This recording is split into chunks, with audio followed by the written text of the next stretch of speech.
si principal. Ngayon pong umaga, nais ko pong dalhin sa inyo ang mensahe nito kung saan ito po ay nagpapatungkol sa ating pong obligasyon. Sabi na sabay-sabay, obligasyon. Ang bawat isa sa atin ay mayroon pong tinatawag na obligasyon. Sa pamilya po, mayroong obligasyon ang padre ni pamilya na mag-provide ng lahat ng kailangan sa pamilya. Ang nanay ng tahanan, ang nanay natin, mayroon silang obligasyon na magtulong ng mag-asawa para po sa kanilang ikabubuhay para sa pamilyang magiging maayos. Amen po ba dyan, mga kapatid? So, ang bawat isa, ako po bilang pastor, mayroon po akong obligasyon sa lahat ng tao. Dito sa church, dito sa campus, at sa mga taong aking nakakasalamuha, mayroon po tayong pinatawag na obligasyon. Even yung mga bata sa bahay, may kanya-kanya po silang obligasyon na kailangan lang po itong maunawaan at may paliwanag sa loob ng tahanan yung mga tinatawag natin mga rules and regulations sa pamilya para magkaroon po ng isang pamilyang maayos. Dito po sa 1 Timothy ay mayroon pong tinalakay po si Apostol Pablo sa kanyang sulat kay Timoteo bilang anak niya sa pananampalataya. Si Timoteo po ay naging anak ni Apostol Pablo sa pananampalataya. At the same time, ito po ay kanyang disciple o kanyang alagad na naturuan sa Panginoon. Dito po sa chapter 5, tinalakay po ni Apostol Pablo kay Timothy ang pagsasaayos sa bawat pamilya. Especially po sa mga Hudyo, na mahalaga po sa mga Hudyo yung mga balo. Pag nabalo po kasi, wala na magpuprovide ng kanyang pangangailangan, so siya po ay kailangan po siyang magbigyan ng supply pag wala na pong kakalinga sa kanya. Dito po sa chapter 5, pinaliwanag na Apostol Pablo yun, kaya lumabas po ang talata sa verse 8. Sabi dito sa Bible ko po ang salita ng Diyos. Ang sabi niya, ang sino mang hindi kumakalinga sa sariling anak, kamag-anak, lalo na sa sariling pamilya, ay tumatalikod sa pananampalataya at masawal pa sa mga hindi mananampalataya. Sa Tagalog ito, makikita po natin na yung sino man daw po na hindi kumakalinga sa sariling kamag-anak, lalo na sa sarili niyang pamilya. Ganda na po dito sa Tagalog ito. Pag hindi daw po kumakalinga, sa English po ang nakalagay, never, ang sabi po dito, sa magandang balita, ang sabi po dyan, anyone who does not look after his own relations. Ang sinabi po dito, does not look, hindi man nila tinitingnan yung kalagayan ng kanyang kamag-anak o ng sarili niyang pamilya. Tinagpo nyo. Sa ibang salin, ganito po nakalagay. Sa New Living Translation, sabi niya, but those who don't care for their relatives, yung daw pong mga hindi nag-care sa kanilang mga kamag-anak, sabi niya, especially those in their own household. Yan. Ano sabi po niya? Have denied true faith. Such people are worse than unbelievers. So, ang sabi po niya, yung mga ganitong mga sinasabing mga believers kuno, mga mananampalataya na hindi marunong kumalinga sa kanyang kamag-anak, kumakamag-anak o sarili mismong pamilya na inaabandona, sabi niya, kahit sabihin magaling pa siya magturo, mag-preach, kahit saan, pag pinabayaan niya ang sariling pamilya, ibig sabihin, pigay po siya. Mas masawal pa nga siya sa walang pananampalataya. At sad to say, maraming pastoral kanya, ulang.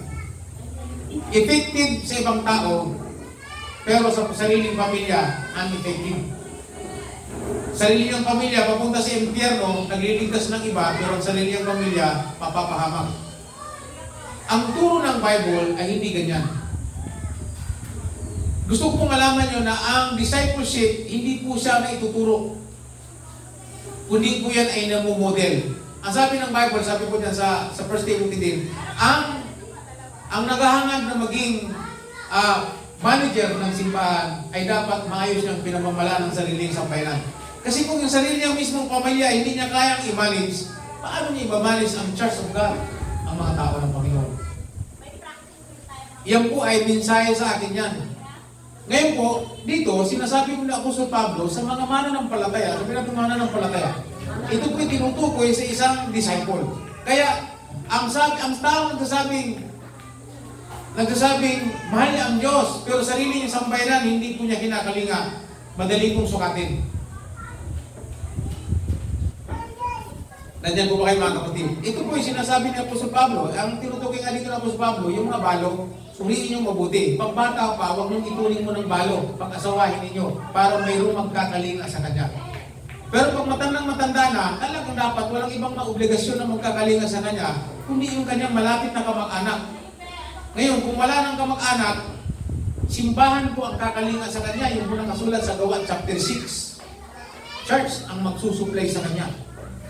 Kaya makita po nyo dito na, kasi gusto ko makita nyo na ang salitang pagkalinga o yung pag-care ay hindi lamang po yan sa mga, ang tinutukoy kasi dito ni Apostol Pablo, hindi lang doon sa mga material things na pwede natin isupport sa kanya. Pagkain, pera, ano mga bagay-bagay na kailangan ng ating mga mahal sa buhay.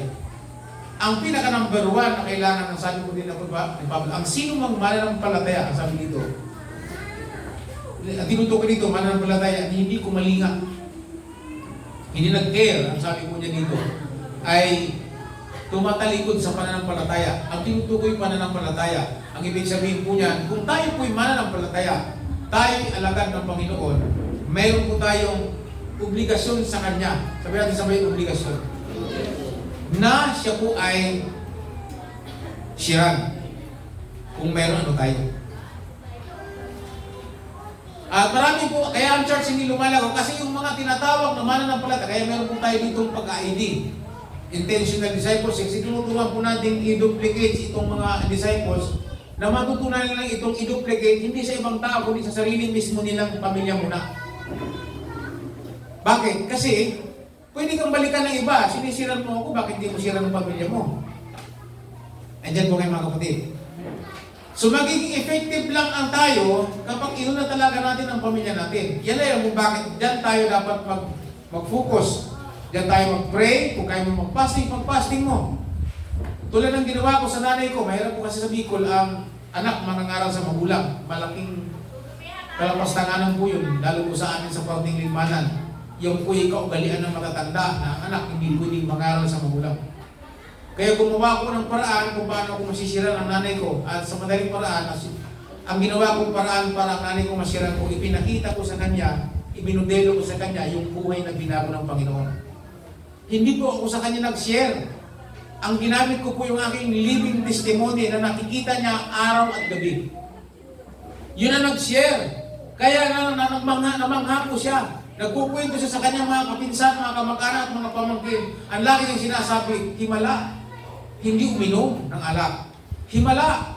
Hindi sumama ng sabungan. Himala. Hindi sumama ng sayawan o susayawan sa Bicol. Himala. Hindi tumatambay. Himala. Pinapaliguan ng kanyang mga kapatid. Tapos ito pang matindi. May Biblia. Nagbabasa sa gabi, araw, at nananalangin na nakaluhod. Iba ito. Anong sabi sa akin ng nanay ko? Anak, may problema ka ba? Wala ko. Kasi ibang-iba ka ngayon. Nagpalit ka ba ng reliyon? Hindi po ako nag-reliyon. Katoliko pa rin aking reliyon. Pero nagkaroon po ako ng relasyon na bago sa Diyos na hindi ko nakuha sa Katoliko. At yan po ang gusto kong makita ninyo. Yung Diyos na nagbago sa akin. Kung gusto nyo, isi-share ko sa inyo. Ang sabi niya, sige, i-share mo sa akin, and then go agad. Sa loob lamang po na isang oras, tinanggap po niya ang Panginoon. Dahil sa aking buhay, na patutong iminudelo ko, hindi sa pamamagitan ng pangangaral. Sa pamamagitan nun, ang nanay ko po, nakalinga ko sa pananampalataya. Noong araw na yun, tinanggap niya ang Panginoon at simula noon, iniwan po niya ang niyakap niyang matagal na pananampalataya at nagsimulang sumama sa akin sa church ng Panginoon. At ngayon hanggang ngayon, naglilingkod ang nanay ko sa Panginoon. Magkasama sila ng kapatid. Ganun din ang isa kong kapatid na pinanalangin ko na sabi, Noy, ang manay kasi, Noy, hindi mo kumakakay sa pananampalataya mo kahit anong gawin mo. Kasi sabi po niya, ako saradong Katoliko, nakakandado na tornilyo, nawawala ang susi. Imposible mo makakay. Sabi ko, nag-pray ako sa Lord, Lord, iba naman ang diskarte dito. Paano kung makakalinga ang kapatid kong ito? And then sabi niya, tanungin mo siya. Nakaisip ako ng tanong, binigyan ako ni Lord. Sabi niya, okay, maganda to. Tinanong ko siya, para makalinga ko lang po siya sa pananampalataya. And then sabi ko sa kanya, sige, wala nang problema kung ayaw mo. Di okay. Sabi ko lang. Pero meron akong tanong sa iyo. Meron akong pasukan. Meron akong tanong sa iyo na gusto ko lang sagutin mo ng diretsyo. Sabi ko sa kanya, kung ikaw ay mamamatay, gaano mo katiyak na hindi ka pupunta sa impyerno at pupunta ka sa langit at ano ang iyong pinagbabasihan? Gusto kong sagutin mo ko ng diretsyo. Kung ikaw mamamatay, gaano mo kasiguradong hindi ka pupunta sa impyerno at pupunta ka sa langit at ano ang iyong pinagbabatayan? Anong sagot niya sa akin? Iyan nga yung problema ko, hindi ko rin alam. Sabi ko, yan ang pagkakaiba natin. Ako sigurado ko at alam ko at meron akong pinagbabatayan, samantalang ikaw wala. Sabi ko, kung wala kang pinagbabatayan, ibig sabihin, simbolo yan ang pupunta ka sa impyerno. Hindi mo alam. Kung sa langit din mo, alam kung pinagbabatayan mo, hindi lalo na sa impyerno. Sabay, tumalikod ako. Hindi, sandali. I-share mo sa akin yan, hindi ko pwedeng hindi. Pangit naman na ikaw lang mapupunta sa langit tapos kami iiwanan mo. Di bumalik ako nakangiti. Di mag-sharing tayo. Mula nung time na yon, sinare ko po ang salvation sa kapatid ko. At ang time na yun, tinanggap niya ang Panginoon bilang person niyang pang tagapagligtas. Nakalinga ko po ang kapatid ko. Ang tinutukoy ko pong pagkalinga, madali lang po magbigay ng pera. Amen? Pag wala silang makain, madali mag-provide. Pero ang mahirap pong ibigay, ang mahirap gawin ay yung pagkalinga sa pananampalataya. So ngayon, mag-isip ko kayo kung paano kung kakalingahin ninyong pamilya sapagkat meron tayong pananagutan. Kung tayo disciple o tayo mananampalataya, tapos wala tayong ginagawang hakbang para kalingahin ang ating mga mahal sa buhay. Anong sabi? Para ka lang unbeliever. Mas masahol pa nga sa walang pananampalataya. So hindi natin ito pwedeng pag walang bahala. Para mag-enjoy lang tayo na tayo ngayon. Praise the Lord, hallelujah. Nasa simbahan tayo. Pero wala tayong ginagawang paraan para ang ating mga mahal sa buhay ay sila ay masiran. Pansinin po yung mabuti, kung magkakaroon tayo ng heart na umakay sa iba, dapat effective muna tayo sa sarili nating sambayanan.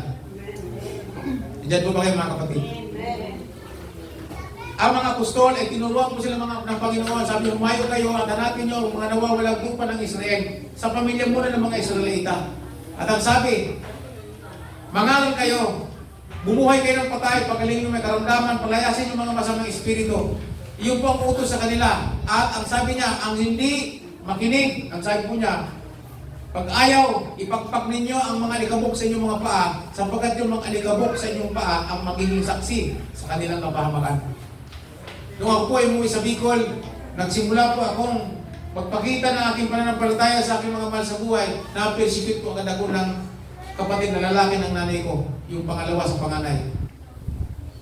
At inaanting po ako, dala-dala po ang itak na matulis, lasing, at ako po ay papatayin sapagkat bakit daw inaakay ko pa ang nanay ko at ang iba sa aking pananampalataya, magbago ako ng reliyon.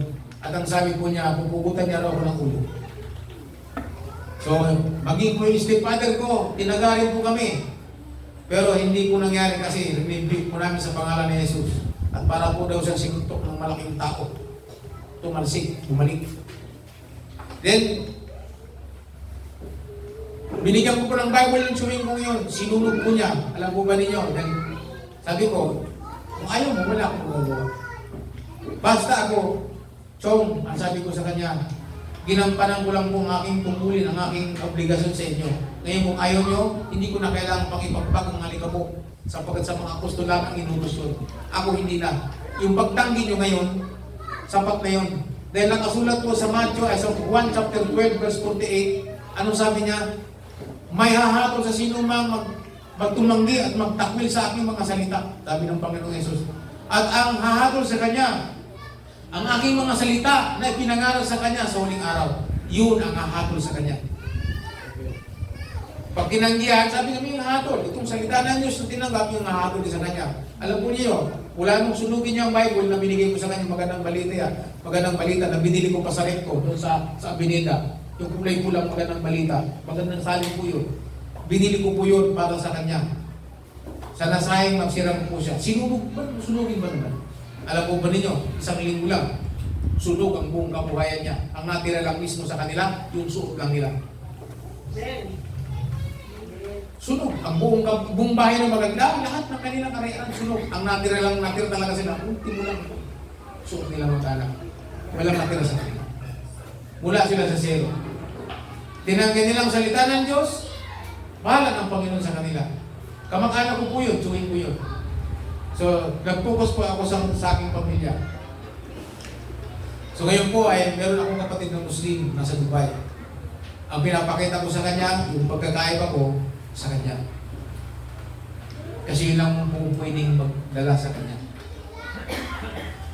So mga kapatid, ang tinutukoy po dito ni Apostol Pablo kay Timothy, sabihin mo mga tao, ang sabi po niya, na yung mananampalataya, yung disciples, na hindi marunong kumalinga sa pananampalataya, sa kamag-anakan at lalong-lalo na sa sarili ng pamilya, ay tumatalikod sa pananampalataya, mas masahol pa sa walang pananampalataya.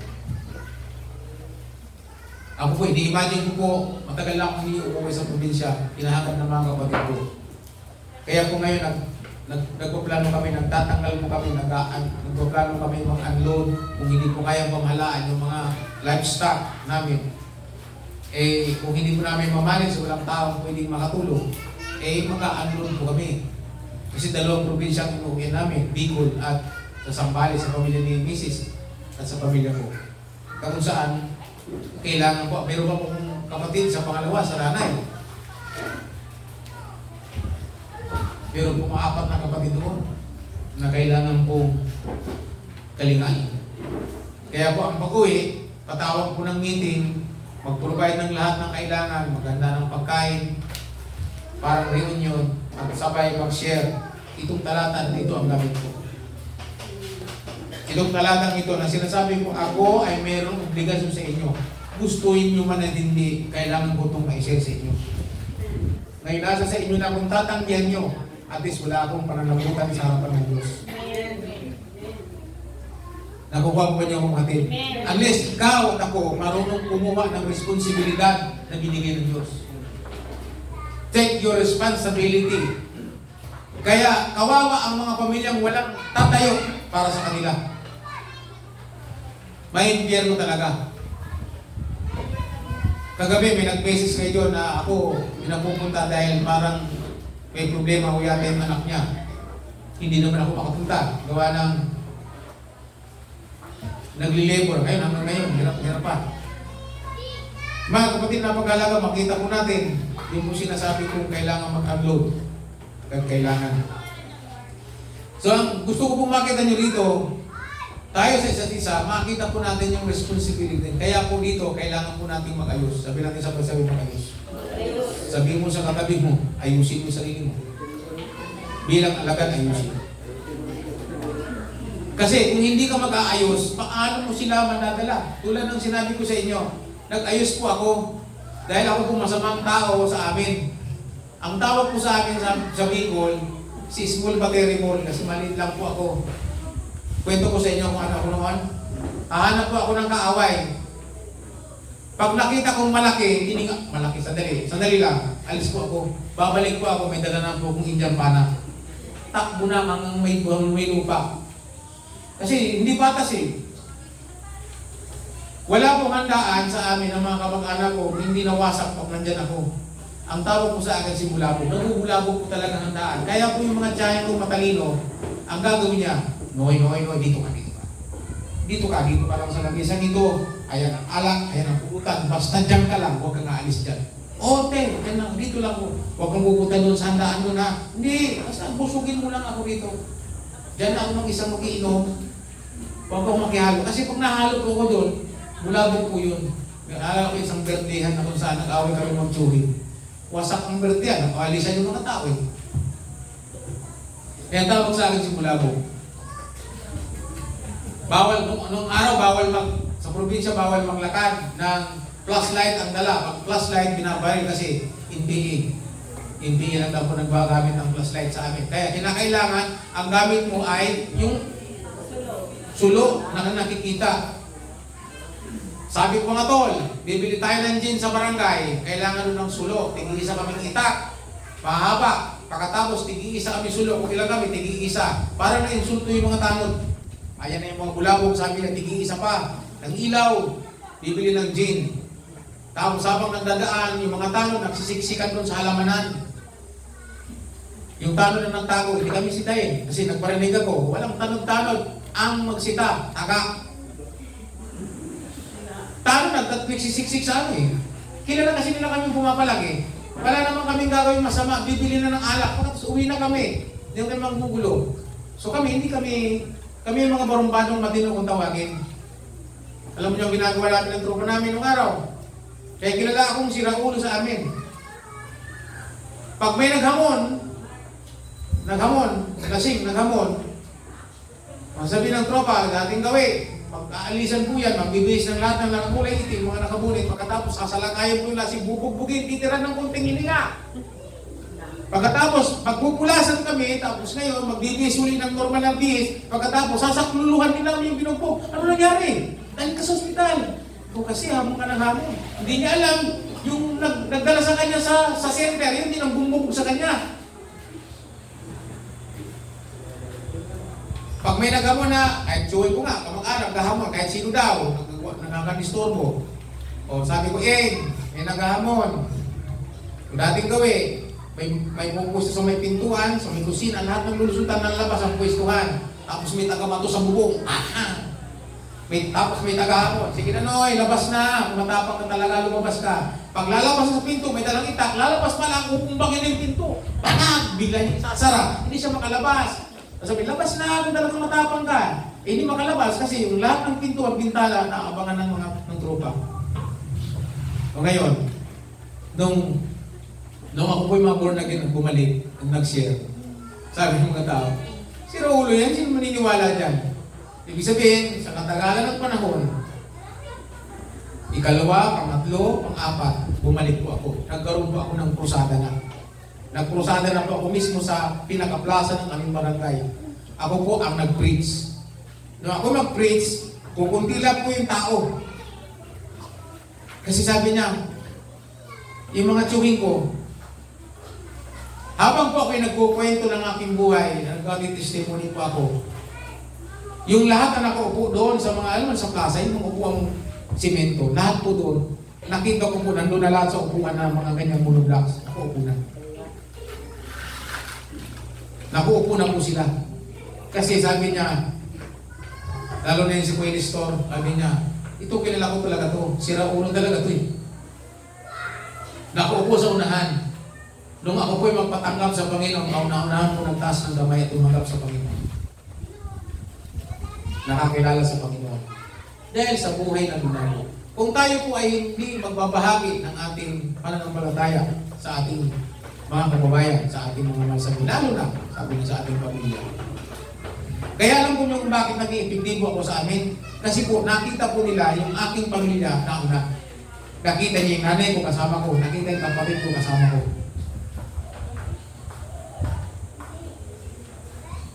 Pag sinisira nila, kaya ako tumanggap sa Panginoon, kinalala ko, kasi nakita ko sa Kanya, si Jesus, na nagbago sa Kanya. Pati kapitan po, pati mga kapitan doon, mga kamag-anak ko, mga nagpalit-palit na kapitan, naniwala. Lalo na yung mga matatandang kapitan, na alam talaga nila yung buhay ko. Lalo na yung mga luluhin ko, sabi niya, musta ka na? Wala mo, lumating ka pala. Sa pangalan pa lang, wala nang magandang future eh. Bulabog, hindi ako tinatawag sa aking pangalan, bulabog.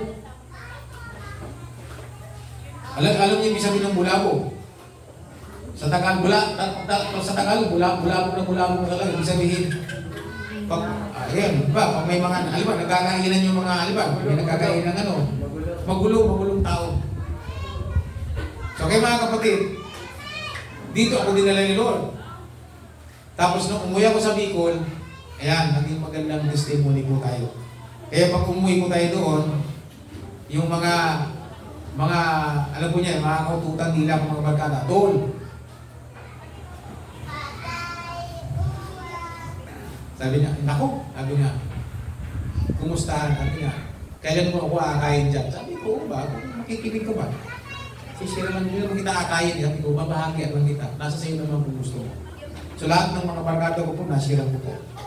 Pinakita ko sa kanila. Kaya nung umuwi ko ako na nag-iinuman sa daan, mga lasing na. At ako po ay pinatatagi nila kahit isa lang. Kung ayaw ko daw, ibubuhos na lang sa ulo ko. Ayaw naman ako ibuhos sa ulo. Wala naman, hindi naman ako mamatay kung buhusan ako ng ulo sa ala. Kaya lang, yung aking na-disciple na naging mamamatay tao, bumunot ng kutsilyo. Sabi niya, sa tagal ng panahon, iginalang kong tao yan, tapos bubuhusan mo ng ulo sa ulo. Subukan mo, gigilikuhan kita.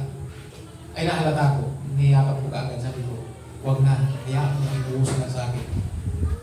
So, hindi ko nabuhos kasi binandaan siya mong kasama, subukin mo. Sa tagal ng panahon ay ginalang ko yan. Tapos ngayon bubuhusan ko lang ng alak sa ulo. Gigilikuhan kita. So ngayon po, yung mga taong yun, nagbago ang paningin sa akin. Dahil lang po sa pagbahagi sa kanila ng kaligtasan ito. Lahat po na naging tropa ko sa amin, dinala ko po sa church. Nasa sa'yo na lang yung doon kung ano magiging pasyon mo. Basta ako, nagawa ko ang aking obligasyon sa iyo. Bilang aking utol. Ang tawagan po kasi namin talaga utol. Hindi pa uso ang utol kong hudlog ni Ruby Padilla. Kami, uso na. Kami po ang tropa na lahat kalbo. Kaya nung hinahanap na nawanted na yung mga kalbo, lahat ng mga kalbo nagtago ang kahit hindi namin kasama. Kasi dadamputin. Kalbo eh. Lahat ng kalbo sa amin nun, pag may isa sa tropa namin nagagawa ng kasalanan, lahat yun involved. Kaya hunting. So kaya mga kapatid, ang aking testimony ay ginagamit ko po para lang sa aking mga mahal sa buhay, sa mga kilala, kung paano gagamitin ang pagkalinga. Paano ko kinalinga ang aking iba, mga mahal sa buhay. Ang tatay ko ay mahusay po siyang mag-share. Pinilit po niyang, kasi ang kwento po niya, ang tatay ko po sa kananay ko, nagkahiwalay. Kasi ang tatay ko po, ng ibang bahay, ang tatay ko ng ibang bahay, hindi po sa makabilang buhay ng ibang bahay lang. Tapos, nung matagal lang panahon, ng ibang bahay din ang nanay ko. So, ang ganda ng pamilya namin, magaling sa multiplication. Dumami kami bigla. So, nung si tatay makakilala sa Panginoon sa Palawan, pinilit po niyang kaming buhin at kalingayan.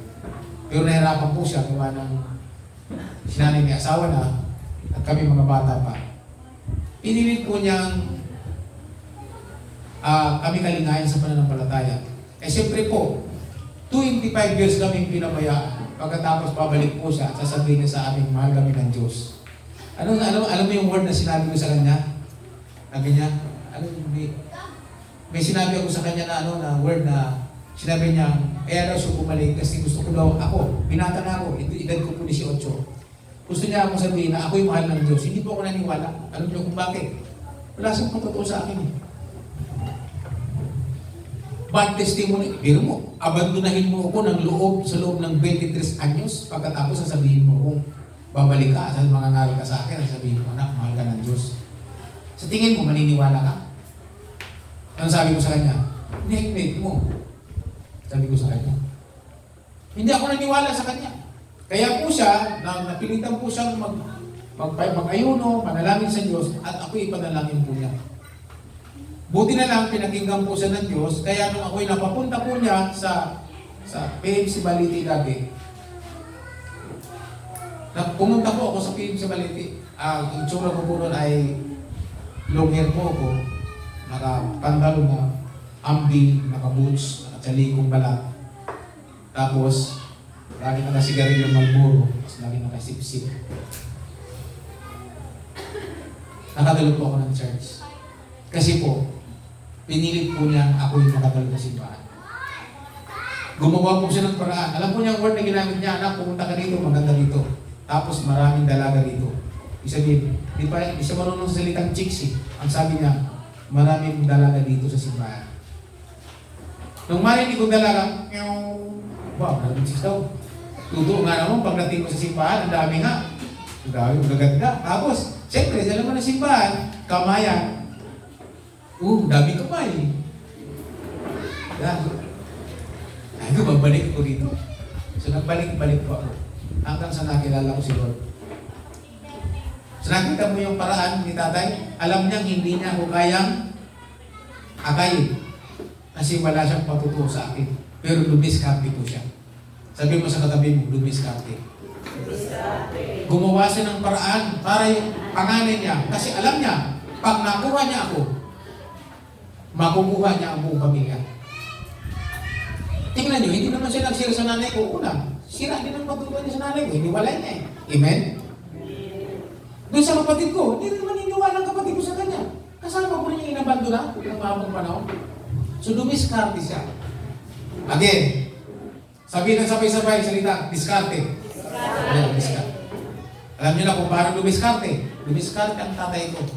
Ang diskarte niya, dahil siya, nanampalataya na siya, nagbago na siya, binago na si Lord, kaya lang wala siyang patutuo. So anong yan? Gumawa siya ng paraan. Nag-ayuno siya, nanalangin sa Diyos. Na isa man lang, ito lang panganay ko makuha ko, tiyak mayroon nang mangyayari. At nung makuha po niya ako sa panalangin, nakakilala po ako, hindi po siyang ginamit. Ito siya po ang dumiskarte. Maaaring hindi po tayo mag-share. Kasi wala nga tayong testimony. Pero kung didiskarte tayo na madala lang natin sila sa gawain ng Panginoon, makakakilala siya sa Panginoon. Sapagkat ang sabi ng Romans chapter 10, verse 17, ang pananampalataya ay bunga ng pakikinig. At makakapakinig lang kung mayroong magsasalita ng mga ngaral. Kasi sometimes tayo, hindi tayo effective sa kanila. Amen. So, kahit pilitin talaga natin, kahit itik-tik pa natin, hindi talaga. Meron talagang gagamitin. Kaya nung ako pinapunta, naengganyo ako, so, yun ang ginamit ni Lord. Doon tinanggap ko si Lord. So nakita ko yung paraan ng tatay ko, yung diskarte niya, yung paraan niya. Sana po nakita po natin yun. Kasi hindi nga siya magandang testimony. Kaya lang umangangaral sa pamilya, hindi po siya able. Kasi wasak ang kanyang pamilya. Kung mangangaral siya ng mabuo ng pamilya, hindi po siya able. Kasi wasak ang pamilya niya. Ngayon, ang pwedeng mangaral sa pagbuo ng pamilya ko, kasi meron akong pamilya na nasa Panginoon. So kaya nga mga kapatid, ngayon, ikaw na tinawag ng Panginoon, diskarte. Kung alam mong hindi ka effective para sa pamilya mo, diskarte. Ang mahalaga lang, madala mo siya sa Panginoon. Ano gagawin mo? Mag-ayuno ka. Yung care mo. Marami ka pong pwedeng gawin. Hindi lamang sa pananampalataya. Siyempre, magmalasakit ka. Sabi po dito, yung pagkalinga, yung pag-care ko kasi maraming bagay yan. Kasama po dyan ang material, financial, even emotional, kasama po yan. Yung pag-care ba? Kaya pag nagawa po natin yan, nakakitaan po tayo ng pagkakaiba. Alam naman din sa pamilya natin, ang sabi nga ni Jesus, ang isang propeta ay hindi paniniwala sa sarili niyang pamilya, sa sarili niyang bayan. Napansin nyo, kahit ang mga kapatid ni Lord sa laman, yung mga kapatid niyang mga lalaki at mga babae, hindi rin sumampalataya sa kanya nung nabubuhay ko siya. Pero nung si Lord na mamatay at muling nabuhay, ang naging dalawang haligi ng simbahan sa Jerusalem ay mga kapatid ni Jesus sa laman. Si Santiago at si Judas. Yung hindi si Judas Iscariote, apostol mo na naman nagpakamatay. Yung Judas, bababasa po niya sa chapter 6 at chapter 7 ng aklat ng Juan. Yung mga particular na pangalan ng kapatid ni Lord sa laman. Yung Simon, Santiago, Judas, at mayroong pang isa na lalaki. Tapos mga kapatid dyan, mga babae. Si Iscariote, hindi po yun nakapagsulat at hindi rin po yun napakamatay po kasi yun. At hindi rin si Santiago po ang sumulat, si Santiago Apostol, hindi po siya kasi si Santiago Apostol, pinutulan po ng ulo ni Herodes. Yan ang unang-unang martir na pinaputulan. Si Pedro sanang isusunod, kaso lang, pinakawala ng anghel ng Diyos. Okay, so makikita nyo, nagbibigay lang po ako ng konting information tungkol sa mga kapatid nyo sa laman. Sumampalataya po sila. Kaya pag binasa po nyo ang aklat ng Gawa at mga sulat ni Pedro, ni Apostol Pablo, ang sabi po ni Pablo, wala akong ibang inabutan sa Jerusalem, ang pastor ng iglesia, ang kapatid ng Panginoon. Si Santiago po yun sa Kasiglas. Kaya pag binasa po nyo ang aklat ng Santiago, at Judas, ang sinasabi po sa preface pa lang, sa una, ako si Santiago, hindi po yung sinabi kapatid, alipin ng Panginoon. Si Santiago, siguro si ganun din. Sila po yung mga mahigpit ang pangangaral. Ang binasa po yung aklat ng Santiago. Si Santiago din po nagsabi, ang pananampalatayang walang gawa ay patay. Santiago 2:20. Ganun din naman, sabi dito, ang pananampalatayang hindi kumakalinga, sabi ni Pablo, mas masahol pa sa walang pananampalataya. Gusto nyo magkaroon ng value ng ating pananampalataya, napakahalaga ang ating pananampalataya. At yan ay dapat, sabi ni Judas, dapat ipaglaban po natin yan. At kaya ngayon, ang kailangan po natin ngayon, hindi man natin kaya na mag-share sa paraan ng pagkalinga, meron magagawa ang ating pera. Amen. Amen. Kung hindi man makaya ng pera, meron pa rin magagawa ang ating pagkikere sa Kanya, yung ating pagmamalasakit. May magagawa pa rin. Makikita po nila yan. Napakita po nyo, yung sa akin, walang selfie sa magulang ko, sa nanay ko, yung lahat ng pwede kong gawin. Ang may silbi lang na nagawa ko ay yung naipakita ko sa Kanya kung ano na ngayon ang buhay ko. Kasi, hayag ang aking lumang buhay. Ngayon, ipinakita ko naman, pag uuwi po ako, wala pong salita ng Diyos. Hindi po ako nagsasabi sa nanay ko, mahal ka ng Diyos. Wala. Ni isang salita na magsasabing ako'y may bago ng pananampalataya, wala po siyang narinig sa akin. Ang tangi ipinakita ko lang sa Kanya kung ano nangyayari sa aking buhay. Yung buhay na binago ng Panginoon. Yung pong pinakita ko. Hanggang sa nagtaka na siya. Alam mo ba niya, banggit ko kanina, wala po siyang nasabi kundi himala. Diba? Nagdating ang mga pagkara, Tol, tagal tayo sa bahay. Sabi ko, saan na Tol? Pas ako. Aba, himala. Hindi lamang 10 bihis na himala. Hanggang sinisilip na po niya ako sa kwarto kung ano aking ginagawa sa gabi. At alam ko po yun na sinisilip niya ako. Kaya pag sinisilip niya ako, nagbabasa ng Bible, hindi ko lang pinapansin, basa lang ng Bible. Alam kong nananalangin ako nakaluhod, sinisilip po niya ako. Bakit? Pinagmamasdan po niya ako. Ano nangyari sa akin? Kaya nung bandang huli, ang salitang ganito ang narinig ko sa Kanya, pwede rin ba ako anak maging born again? Ang ganda na narinig ko sa nanay. Yan ang unang salitang narinig ko sa Kanya, anak, pwede rin ba akong maging born again? Doon ko sinimulan ang nanay ko. Wow! Nung siya po'y sinirang ko na ng salvation, pinatanggap ko sa Panginoon, tulo ang luha. Tulo din ang sipon sa kaiiyak. Buti na lang walang luga na tumulo. Tanggap ko sa Panginoon. Genuine ang pagkatanggap. Bakit? May kasamang fasting, may panalangin. Silang pong tayong paraan ko po na magagawa. Doon ko lang siya pwedeng kaligayin. Yun lang ang kaya ko. Kaya mga kapatid, ngayon, iba-iba ang ating sitwasyon sa buhay. Mahal mo ba ang iyong pamilya? May mga kapatid po ba tayo na against sa atin? Diskarte ang kailangan na galing kayo. Sabi mo sa katabi mo, discarding malupit. Yung discarding malupit, gawa natin ang diskarte. Kasi, hindi bilib yan sa atin eh. May mga nasisilip yan sa atin. Kasi kapatid natin yan, magulang natin, may nasisilip yan sa atin yung mga, ang tawag, kilala tayo yan eh. Sa kanila tayo galing eh. So yun ang kailangan lang natin mapakita, yung ngayon. Yung ngayon, yun ang ating ipamalas. At sigurado po yan, yan ang hindi kaya. Yung buhay na binago, yan ang mahirap kung mahirap,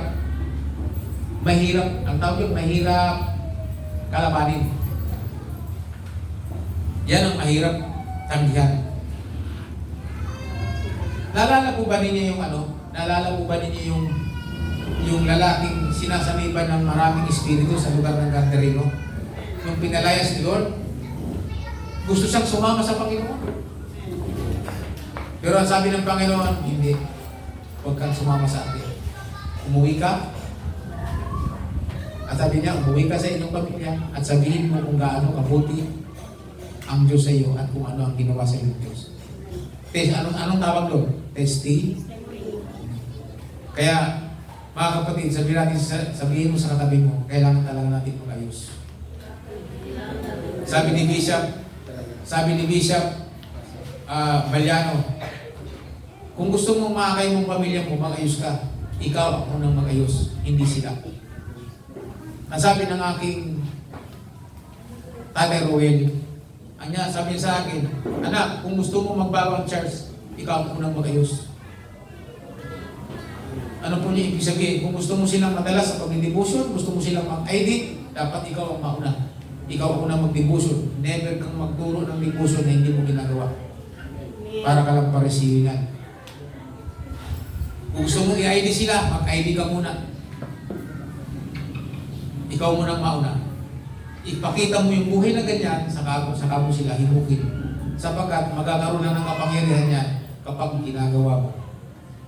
Mga kapatid, mga halagang mensahe natin ngayon ay walang iba, ang pamagat ay pagdalinga sa sarili mismong pamilya. Top priority po yan. Ang sabi sa talata, ang sino mang hindi kumakalinga sa sariling kamag-anak, lalo na sa sariling pamilya, ay tumatalikod sa pananampalataya, masama pa sa mga hindi sumasampalataya. Kaya ako, kumanga ako kay John nung siya po ay bumalik. Sa pagbalik niya sa Panginoon, kinausap niya ang pamilya niya. Ang gusto niya, pagbalik niya, kasama niya ang kanyang pamilya. Eh, nagpatawag po siya ng meeting, emergency meeting, ako po ay nandoon. Nakinig lang naman ako. Siya nagtabi, magsalita po ako. Siya nagsalita, iyakan po sila. Sabi po niya sa kanyang asawa, nag-usap na daw sila mag-asawa, at tinausap niya mga anak, ano mga anak, kasamahan niyo ba ako sa paglilingkod sa Diyos? Sabi nila, sige po, Duterte pa. Sama-sama tayo dyan. Damay-damay tayo dyan. Sa langit dyan. So, buong pamilya niya, dala niya sa Panginoon. Ngayon, pwede na po siya mag-share kay brother. May pamilya po siyang kasamang lumilingkod. Sabi niya, you can effective to others kapag ikay effective sa pamilya mo. So, dapat unahin muna natin ang ating pamilya. So, ngayong umaga, happy learning po tayo. Happy equipping po tayo.